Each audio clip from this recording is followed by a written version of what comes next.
যে যদি আপনি কষ্ট করে রোজা রেখে লেনও, তো রোজা রাখার পরেও আপনার রোজা আল্লাহ কবুল করবে না। ভালো করে বুঝবেন, তাহলে কোন কড়া হাদিস আছে এখানে, যে আপনি 14 ঘন্টা না খেয়ে থাকলেন, কিছু খেলেন না, এরপরেও আপনার রোজা আল্লাহর কাছে কবুল হবে না। কেমন কথা? 14 ঘন্টা ধরে রোজা রাখবো আর রোজা আমার কবুল হবে না মানে? মৌলবি কেমন কথা বলছেন আপনি? বলছেন হ্যাঁ, হবে না। দলিল কি? চলেন তাহলে এবার হাদিস দিতে আপনি বুঝে নেবেন। আল্লাহ রসুল কি বললেন? মাল্লাম ইয়াদা কওলা যুর ওয়াল আমালা বিহ,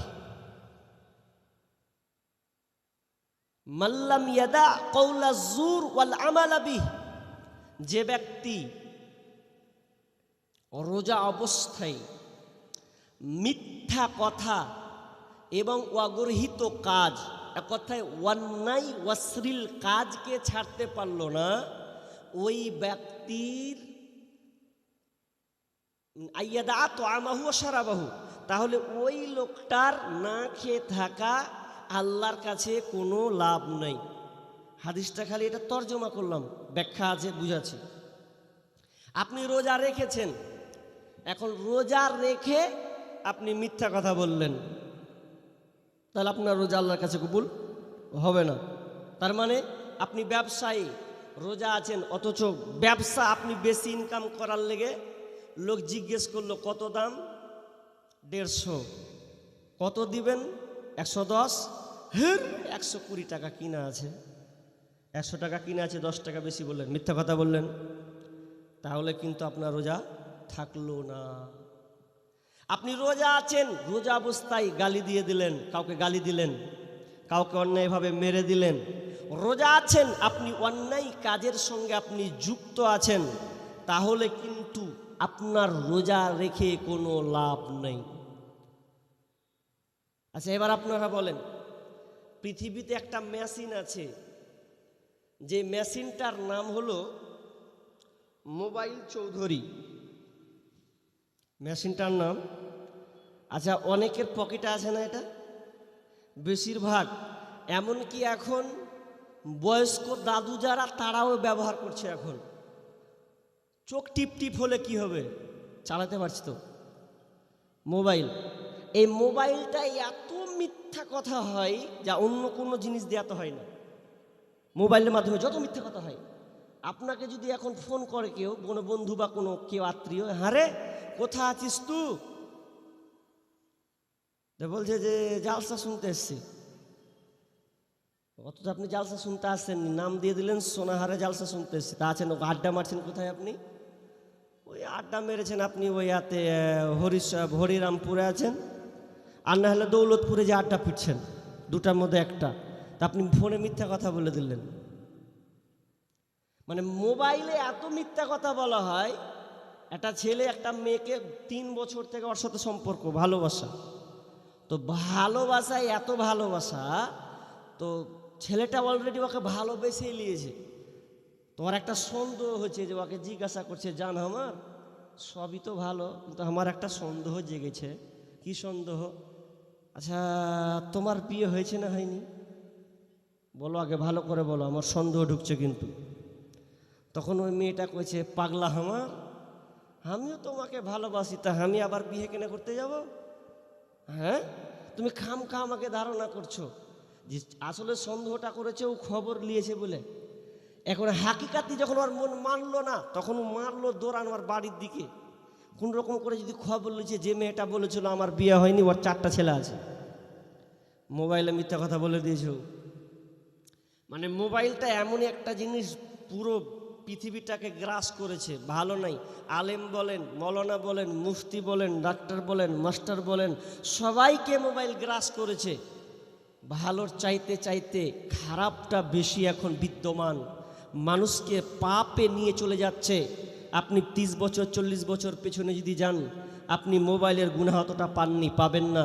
বর্তমানের ইয়ং জেনারেশন, বর্তমান প্রেক্ষাপটে বিচারের ময়দানে সবচাইতে মানুষ সব বেশি গুনাহ যদি তার হিসাব দিতে হয়, তো মোবাইলের স্ক্রিন টাচ গুনাহ, আল্লাহকে হিসাব দিতে হবে। জি, জামানা মোবাইলে খাইছে, জামানা ফেসবুকে খাইছে। অল্প বয়সের ছেলে মেয়ে প্রেমে জড়াইছে, জামানা মোবাইলে খাইছে, জামানা ফেসবুকে খাইছে। সকালবেলা বাবা বলে যাস রে কোথায়, বাবার কথা শোনার মতো সময় যে আর নাই। রাস্তার পাশে বসে বসে ছেলেরা, রাস্তার পাশে বসে বসে ফ্রি ফায়ার খেলছে, জামানা মোবাইলে খাইছে, জামানা ফেসবুকে খাইছে। অল্প বয়সের ছেলে মেয়ে প্রেমে জড়াইছে, জামানা মোবাইলে খাইছে, জামানা ফেসবুকে খাইছে। বিবাহিতা মেয়ে যখন ফেসবুকে ঢোকে, হ্যান্ডসাম ছেলে দেখে সে তো প্রেমে পড়ে। স্বামী সন্তান সব ছাড়িয়া, ওরা স্বামী সন্তান সব ছাড়িয়া নতুন প্রেমিককে চাইছে, জামানা মোবাইলে খাইছে, জামানা ফেসবুকে খাইছে। জামানা মোবাইলে খাইছে, জামানা ফেসবুকে খাইছে। রাতের বেলা একা একা ঘুম যে আসে না, মেসেঞ্জারে না পাইলে বন্ধু ভালো লাগে না। ওরে রাতের বেলা একা একা ঘুম যে আসে না, মোবাইলে না পাইলে বন্ধু ভালো লাগে না। তাই তো এখন মা বাবারা, ওরে বর্তমানের মা বাবারা ভীষণ টেনশনে পড়েছে, জামানা মোবাইলে খাইছে, জামানা ফেসবুকে খাইছে। অল্প বয়সের ছেলে মেয়ে প্রেমে জড়াইছে, জামানা মোবাইলে খাইছে, জামানা ফেসবুকে খাইছে। মোবাইল এমন একটা আবিষ্কার, মোবাইল আপনি রোজা আছেন, রোজা থাকার অবস্থায় আপনি ফেসবুক ঘাঁটছেন, ইউটিউব ঘাঁটছেন, টুইটার চালাচ্ছেন, গুনহার কাজ আপনি করছেন, এটা আপনার রুটিন মাফিক গুনহা। তাহলে ওই গুনহাটা আল্লাহ, যে আপনি যে কষ্ট করে রোজা রাখছেন, বিশ্বনবী বলছেন ওই ব্যক্তির অনাহারে থাকা, খাবারকে ত্যাগ করা আল্লাহর কাছে কোনো ফায়দা নাই। তাহলে আপনাকে রোজা যদি রাখতে হয়, তাহলে মিথ্যা কথাকে ছাড়তে হবে, অগর্হিত কাজ, অন্যায় অশ্লীল কাজকে আপনাকে ছাড়তে হবে। তাহলে আল্লাহ আপনার রোজাটাকে কবুল করবেন এবং আল্লাহ আপনার গুনাহ খাতাকে ক্ষমা করে দেবেন। আর যদি রোজা রেখেও আপনি অশ্লীলতার মধ্যে থাকেন, খারাপ অন্যায় কাজে নিমজ্জিত আপনি থাকেন, মিথ্যা কথার মধ্যে যদি আপনি থাকেন, তাহলে আল্লাহ ওই রোজা কবুল করবে না। এবার তাহলে ভয়ঙ্কর হাদিস দিব, তাহলে বলবেন যে আরও আপনি অবাক হয়ে যাবেন, কেমন কথা বললেন, রোজা রেখে আমার রোজা থাকবে না, রোজা বরবাদ হবে, আল্লাহ কবুল করবে না। তো হ্যাঁ, হবে না। মুসলিম শরীফে হাদিস যাই, দেখি আপনি বুঝেন কি না। রোজা আছেন কিন্তু রোজা রেখেছেন, কিন্তু রোজা রেখে আপনি অন্যায় অশ্লীল কাজ করছেন। রোজা কাজে আসবে না, নামাজ কাজে আসবে না, দান সাদকা কাজে আসবে না, সব বরবাদ হবে। কেমন করে বরবাদ হবে? আল্লাহ রসুল সাহাবীদেরকে বলছেন, সাহাবীরা তোমরা বলো আতাদুরুনা মাল মুফলিস, অসহায় ব্যক্তিকে, দরিদ্র ব্যক্তিকে, অভাবী লোককে তোমরা কি জানো? সাহাবীরা উত্তর দিলেন, ফাকালু ইয়া রাসূলুল্লাহি, ফাকালু ফিনা মাল্লা দিরহামা লাহু ওয়ালা মাতা। বিশ্বনবীকে সাহাবীরা বললেন, আল্লাহ রাসূল, যেই ব্যক্তির টাকা পয়সা নাই, যে লোকটার ধন সম্পদ নাই, ওই লোকটা হলো অভাবী, ওই লোকটা হলো গরিব। বিশ্বনবী তখন বললেন, বিশ্বনবী তখন বললেন, ফাকালা ফিনা মাল্লা দিরহামু, তারপরে বিশ্বনবী বলছেন, ফাকালা ইন্নাল মুফলিসা, তিনি বললেন ইন্নাল মুফলিসা মিন উম্মতি ইয়াতি ইয়াউমাল কিয়ামাতি বিসালাতিন ওয়া সিয়ামিন ওয়া যাকাতিন। বিশ্বনবী বললেন ওই লোকটা অভাবী নয় রে সাহাবীরা, শুনে লাও অভাবী কোন লোকটা, যেই লোকটা আমার উম্মতি আমার উম্মতের মধ্যে কিছু লোক কিয়ামতের ময়দানে উঠবে, নামাজ নিয়ে দাঁড়াবে, রোজা নিয়ে দাঁড়াবে, দান সাদকা নিয়ে দাঁড়াবে। আর যখন সে দাঁড়াবে এমন সময় লোকটা এমন ভাবে উঠবে যারা পাওনাদার তারা দাঁড়িয়ে থাকবে। পাওনাদারটাকে আপনি মিথ্যা কথা বলেছেন, আপনি কাউকে গালি দিয়েছেন, কাউকে আপনি গালি দিয়েছেন অন্যায়ভাবে, কাউকে আপনি মেরেছেন অন্যায়ভাবে, কারো জমিকে আত্মসাৎ করেছেন, কাউকে আপনি হত্যা করে দিয়েছেন, কারো গীবাত করেছেন, পরনিন্দা পরচর্চা করেছেন। তখন আল্লাহ সুবহানাহু ওয়া তাআলা ফেরেশতাদেরকে বলবে এক কাজ কর, যারা পাওনাদার আছে ওদেরকে পাওনা দে, কি দিয়ে দিবি তোর নেকি দিয়ে দিয়ে দে। কি দেওয়া হবে? আপনার নামাজ, আপনার যে রোজাগুলো আপনি করেছেন 14 ঘন্টা ধরে না খেয়ে থেকেছেন, রোজা রেখেছেন, ওই রোজার নেকিগুলা ওই লোকটাকে দিয়ে দেওয়া হবে। কাকে দেওয়া হবে? যে আপনি যাকে গালি দিয়েছেন অন্যায়ভাবে, অবিচার করেছেন, আর সাথে খারাপ আচরণ করেছেন, গীবাত পরনিন্দা পরচর্চা করেছেন, ওকে সেই নেকিগুলোকে দিয়ে দেওয়া হবে। ভালো করে কান লাগান কি বলছি আমি, হাদিসটার দিকে মূল্যায়ন করুন। যখন এই রকম বিচার ফয়সালা হবে, দিতে দিতে দিতে দিতে এক পর্যায়ে তার কোনো নেকি থাকবে না, সব বরবাদ, কোনো নেকি নাই, কোনো নেকি নাই। সহিহ তারগিবে হাদিসটি আর একটু স্পষ্ট করা আছে। কি বলা হয়েছে? যখন কিয়ামতের ময়দানে ইন্নার রাজুলা লা ইউতা কিতাবাহু মানসুরা ফায়াকুলু ইয়া রাব্বি ফাইনা হাসানাতু কাযা ওয়া কাযা, হাসানাতু কাযা ওয়া কাযা আমিলতুহা লাইসাত ফি সহিফাতি। আল্লাহকে যখন ওদেরকে সার্টিফিকেট দেওয়া হবে, ইন্নার রাজুলা লা ইউতা কিতাবাহু মানসুরা, কিয়ামতের ময়দানে যখন তাদেরকে সার্টিফিকেট দেওয়া হবে, আমলনামা দেওয়া হবে, তখন পড়বে আর দেখবে আমার নামাজের নেকি নাই, হজের নেকি নাই, দান করেছিলাম মাদ্রাসাতে দানের নেকি নাই, সব বরবাদ বরবাদ। তখন আল্লাহকে বলবেন ফায়াকুলু রাব্বি, ফায়াকুলু রাব্বি, হে আমার রব, আমার যে ভালো ভালো আমলগুলো ছিল ওই আমলগুলো যে দেখতে পাচ্ছি না আল্লাহ, এত কষ্ট করে ঠান্ডার দিনে যে নামাজ পড়লাম, আমি 2-3 লাখ টাকা খরচ করে হজ করে আসলাম গো আল্লাহ, আমি তোমাকে লাব্বাইক লাব্বাইক লা শারিকা লাব্বাইক আপনাকে বলেছিলাম, আপনি তো শুনেছিলেন দেখেছিলেন, তাহলে আমার ওই নেকিটি কোথায় গেল আল্লাহ? তখন আল্লাহ একটাই ও জবাব দিবে বান্দাকে, বান্দারে মুহিয়াত বিইকতিয়াবিকান নাস, তুমি লোকের গীবাত করেছিলে রে, লোকের পরনিন্দা করেছিলে, পরচর্চা করেছিলে, এক কথায় লোকের পিছনে তুমি লেগেছিলে, এই জন্য আমি তোমার সমস্ত আমলকে কেটে দিয়েছি, মুছে ফেলেছি, ডিলিট করে দিয়েছি। তার মানে ওই আগে প্রথমে যে হাদিসটা আমি পড়লাম, কোনো আর নেকি নাই, সব নেকি বাদ। আরও অনেকে পাওনাদার দাঁড়িয়ে আছে, ওই পাওনাদারগুলো তখন বলবে আল্লাহ আমি তো এখনো বাকি আছি। দেখবে যে ওর তো নেকি নাই, ও হাজি সাহেবের নেকি নাই, মাস্টারের তো আর নেকি নাই, আলেমের তো নেকি নাই, সব বরবাদ হয়ে গেল ভালো ভালো আমল। তখন আল্লাহ ফেরেশতাদেরকে বলে এক কাজ কর, এবার ওর গুনহাগুলো ওই লোকটার উপরে চাপিয়ে দেয়, গুনহা এবার চাপাম, গুনহাগুলোকে চাপিয়ে দেয়, যার গীবাত করেছে ওর গুনহাগুলোকে দিয়ে এবার ওর গুনহাগুলো এর ঘাড়ে চাপিয়ে দেয়। তখন যখন আপনার গুনহা চাপাতে চাপাতে চাপাতে চাপাতে বিশাল পাহাড় আকার ধারণ করবে, আর তো নেকি নাই, বরং নুন আপনার ও ঘাড়ের গুনহা লোড হচ্ছে, তখন আপনার শেষ সমাধান হবে, ফাইসালা হবে।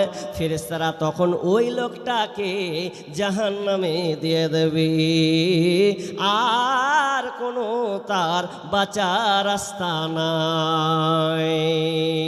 আল্লাহর কাছে যদি তুমি করে থাকো পাপ, ইচ্ছে করলে আল্লাহ তাআলা করবে তোমায় মাপ। বান্দার হক নষ্ট করলে, বান্দার হক নষ্ট করলে হবে না ক্ষমা। পরের ঋণ আমল নামা কইরো না জমা, তোমরা পরের ঋণ আমল নামা কইরো না জমা। লক্ষ টাকা দান করিলে হবে যে সওয়াব, হাল ঠেলিয়া জমি খাইলে তার চেয়ে বড় পাপ। লক্ষ টাকা দান করিলে হবে যে সওয়াব, পরের জমি মেরে খাইলে তার চেয়ে বড় পাপ। যতই করো নামাজ রোজা, মাথায় লইয়া ঋণের বোঝা, রোজ হাসরে যাইবা সোজা, রেহাই পাইবা না। পরের ঋণ আমল নামাই কইরো না জমা, তোমরা পরের ঋণ আমল নামাই কইরো না জমা। সামনে পিছে লোকের নিন্দা করিলে বদনাম, আল্লাহ বলেন তাদের জন্য কঠিন জাহান্নাম। সামনে পিছে লোকের নিন্দা করিলে বদনাম, আল্লাহ বলেন তাদের জন্য কঠিন জাহান্নাম। পরের সুনাম করলে ক্ষুণ্ণ, নষ্ট হবে নিজের পূর্ণ। পরের সুনাম করলে ক্ষুণ্ণ, নষ্ট হবে নিজের পূর্ণ। নিজের ঘাড়ে চলে আসবে, নিজের ঘাড়ে চলে আসবে পরেরই গুনাহ। পরের ঋণ আমল নামা কইরো না জমা, তোমরা পরের ঋণ আমল নামা কইরো না জমা। আল্লাহর কাছে যদি তুমি করে থাকো পাপ, ইচ্ছে করলে আল্লাহ তাআলা করবে তোমায় মাপ। বান্দার হক নষ্ট করলে হবে না ক্ষমা, পরের ঋণ আমল নামা কইরো না জমা, তোমরা পরের ঋণ আমল নামা কইরো না জমা। এত দূর আসলাম কেন? যে আপনি কষ্ট করে রোজা করবেন, আর রোজা করে যদি আপনি এই কাজে জড়িত থাকেন তাহলে আপনার কষ্ট করাই হবে। কিন্তু আল্লাহ আপনাকে স্পেশালিস্ট এমন একটা আমল দিয়েছেন, যে আমলটা যখন হাদিসগুলো পড়ি তো জান ঠান্ডা হয়ে যায়। আল্লাহ তুমি আমাদের উপরে এত রহম করেছো। আল্লাহ রাসূল নিজে বলছেন যে রোজা রাখে পৃথিবীতে যত আমল আছে সমস্ত আমল ও নিজের জন্য করে। যত আমল আছে পৃথিবীতে ও নিজের জন্য করে, কিন্তু রোজা ছাড়া, রোজাটা বান্দা আমার জন্য করে। আল্লাহ বলছেন রোজাটা বান্দা আমার জন্য করে, এই জন্য এর প্রতিদান আমি আল্লাহ নিজের হাতে দেব। জি, নিজের হাতে আমি ওই বান্দাকে আমি দেব। কি দেব? আচ্ছা, আল্লাহ যদি নিজের হাতে দেন প্রাইসটা ছোট হবে না বড় হবে? বিশাল বড়। আল্লাহ নিজের হাতে বান্দাকে দিবেন, এটা দুনিয়াতে প্রকাশ করেননি, আল্লাহ নিজেকে নিজের কাছে রেখেছেন। কত বড় মানে সারপ্রাইজ হবে। জি, পুরস্কার। শুধু তাই নয়, রোজাদারের জন্য স্পেশাল একটা দরজা আছে। জি, ইন্না ফিল জান্নাতি বাবান ইউকালু লাহুর রাইয়ান। আল্লাহ রাসূল বলছেন যারা জান্নাতের একটা দরজা আছে, ওই দরজাটার নাম হলো রাইয়ান। আর ওই রাইয়ান দরজাতে ইয়াদখুলু মিনহু সাইমুনা ইয়াউমাল কিয়ামা, কিয়ামতের দিন ও রোজাদাররা ওখানে থাকবে। রোজা লা ইয়াদখুলু, অন্য কেউ প্রবেশ করবে না। লা ইয়াদখুলু মিনহু আহাদুন গায়রুহুম, ও কেউ অন্য আদার্স কোনো ব্যক্তি ঢুকতে পারবে না। ফেরেশতারা খালি ডাকবে, আইনা সাইমুন, আইনা সাইমুন, হে রোজাদাররা কোথায়? তোমরা দুনিয়াতে কষ্ট করে যে রোজা রেখেছিলে রে, তোমরা কোথায়? আসো আসো, এই রাইয়ানের দরজা দিয়ে ঢুকে যাও, এটা তোমাদের জন্য দরজা রে, অন্য আদার্স কেউ এ দরজাতে ঢুকতে পারবে না। জান্নাতেরই 8 দরজা, রাইয়ান নামের একটি দ্বার, সেই দ্বারেতে যাবে কেবল যারা আল্লাহ রোজাদার। রোজাদার যারা হবে স্পেশাল ভাবে ওই দরজাতে ঢুকিয়ে দেবেন। যখন ঢুকে যাবে রে, আর অন্য কেউ ঢুকতে পাবে না, বন্ধ করে দেওয়া হবে।